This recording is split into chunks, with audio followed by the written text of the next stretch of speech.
So I was on the LMF, the Lionel Massey Fund, the social committee of the place.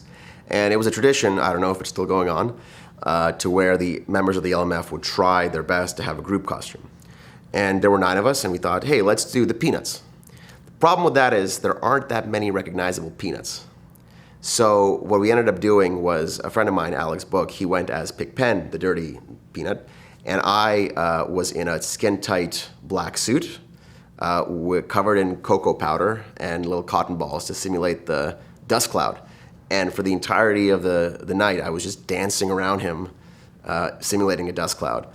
And it got kind of hard to eat because you have to take the mask off always, but you could drink beer through it. So I definitely drank way more than I should have eaten. And that was probably my favorite story.